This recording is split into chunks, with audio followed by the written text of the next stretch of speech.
Lord, maraming salamat sa patuloy na paghahalo mo sa amin ng masaganang biyaya, pagpapala, buhat sa iyong kayamanan. Salamat Lord God, kahit na kami ay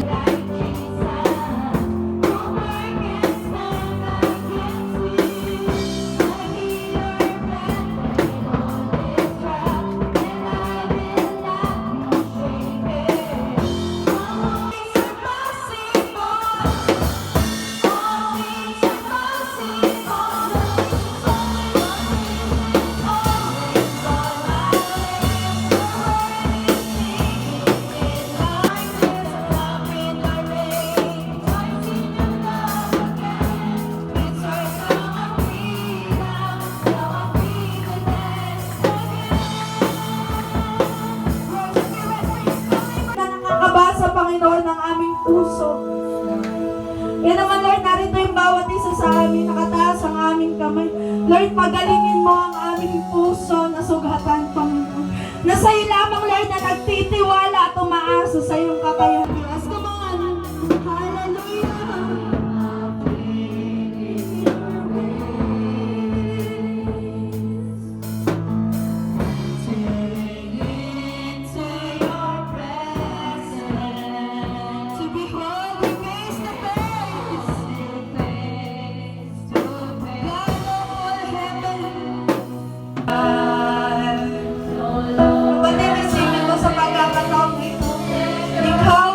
Diyos lang nasa lugar na ito.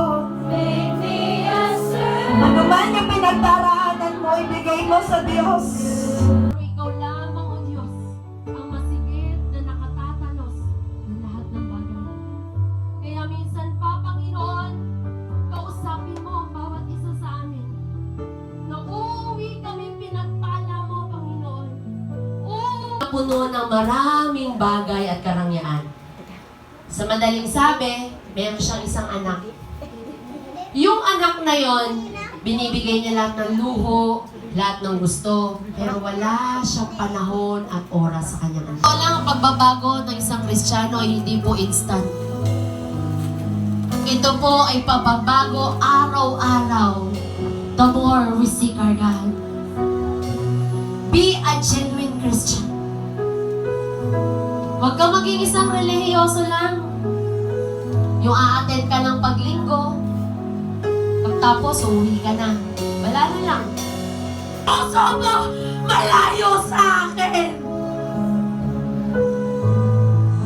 Kapatid, express mo naman kay Lord na mahal mo siya. Hindi mangungutangan ng loob ang Diyos sa'yo. Imagine mo, uuwi ang bawat isa na pinagpala mo, Diyos. Spiritually, physically, at financial blessing. Uuwi ang bawat isa na may bagong buhay sa iyo, Panginoon. And we believe right now, Diyos, patuloy. Since ang kata natin sa umaga nito ay all things are possible. Ayan. Last week, bali 2 weeks ago, sabi ko sa Panginoon, Lord, isang piraso na lang to ng canned goods yung hawak ko. Sabi ko, anong next nito? Yun ang mga totoong binago ng Diyos sa buhay. Every time nakaharap ka kay Lord, aminin mo. Ikaw wala, hindi man parinig ng katabi mo yan. Si Lord at ikaw lang. Kausapin mo siya katulad ng tatay. Ako po, every time kapag mag-pray, lagi ko sinasabi, Lord, wala na akong tatay literal. Wala na akong tatay na mapagsasabihin ng nararamdaman ko. Ikaw na lang yung natitira kong meron ako. Kahit nandun ako sa part, minsan nade-depress ako, napapagod ako, nalulungkot ako. Sabi ko, di ba sabi mo, ikaw yung tatay namin sa langit. Lagi mo naririnig ang panalangin ng mga anak mo. Kahit nakakaranas man kami ng paghihirap sa buhay na ito, hindi ito yung reason para kami tumalikod sa iyo. Alam mo kapatid, hindi ko man alam yung eksaktong pinagdadaanan mo ng puso mo ngayon. Pero yung pag-upo mo dyan ngayon, may mga tao mang nananakit sa iyo. Pag-pray mo na lang sila, Lord, hindi po nila alam ang kanilang ginagawa. Lagi mo tipin, yung Diyos na pinaglilingkuran natin tao. Naranasan niyang masaktan, magulat, nung tumatawag sa kanya, Panginoon, Panginoon, ay papasok sa karya ng langit. Kundi yun lamang sumusunod sa kalooban ng Amang nasa langit.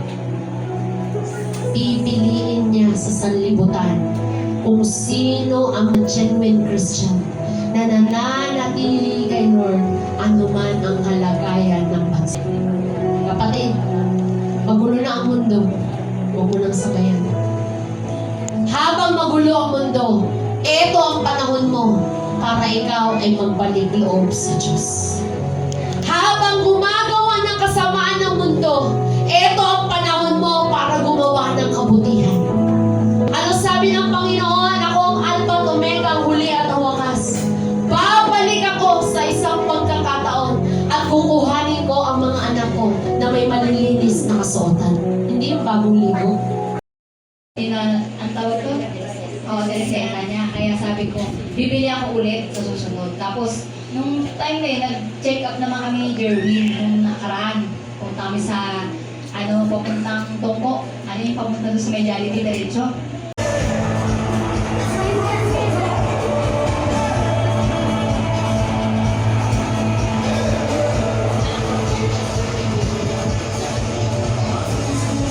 Alas wala po talaga akong mapagsabihan kung sino pwede kong sabihan ng gano'n. At yun, pinag-pray over ko na ako talagang gumaan po yung pakiramdam ko. Ayan. Salamat po sa Diyos. At ayun nga po na lobin po ni Lord na tayo po, magkaisa po tayo sa pananalangin.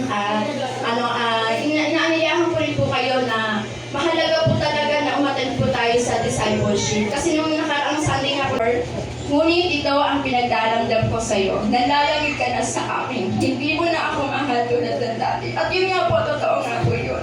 Nawala po yung pag-ibig ko kay Lord. Na hindi ko po inaasahan na mangyayari sa akin yun. Kasi alam niyo po yun, buong tiwala ko sa sarili ko na hindi ako matutulad sa ibang tao na manlalamig, na magpabackslide. Pero sa sobrang tiwala ko sa sarili ko na hindi mangyayari. Ayaw ko nang kausapin ka. Tapos ganun po yung nararamdaman ko. Tapos sabi ko, paano gagawin ko, Lord? Sana may isang tao na mangamusta sa akin para ma-advisean ako. At narinig ko yun ni Lord. Ayan, si Ate Janine po, nag-chat po siya sa akin. Kanamusta? At yun nga po, sinabi ko na tinatamad na ako Ayan, amen po ba? Amen. Sige po, tayo ay dadako na. Siyasatin po natin kung talaga po bang nagsiserve tayo kay Lord. Talaga bang mahal natin si Lord. Kasi ako po dati na nagtataka ako, bakit ba yung sinasabi na nagsisimba ka, nagbabasa ka ng Bible pero wala yun yung puso mo. Akala ko wala lang po yun, pero yun pala, totoo po pala na ito po mismo makakaramdam sa puso mo na wala dito. Wala dito yung puso mo, wala kay Lord. Ayan, at ayun nga po, nakaraan po nagmakaawa ko sa Albaryo. Why? The greatest mission of Jesus, kung bakit po siya naparito sa lupa, is to offer His life to everybody. I-offer ang buhay niya sa iyo kahit na hindi mo pa siya kilala. Ibigay yung buhay niya para sa iyo na dapat ikaw ang parusahan. Pero sabi ni Lord, inako niya ang kasalanan na dapat ikaw ang parusahan. Kaya wag po natin sabihin, Lord, hindi mo naman alam yung pinagdaraanan ko. Hindi. Sabi nga ni Lord, rinig na rinig kita, anak.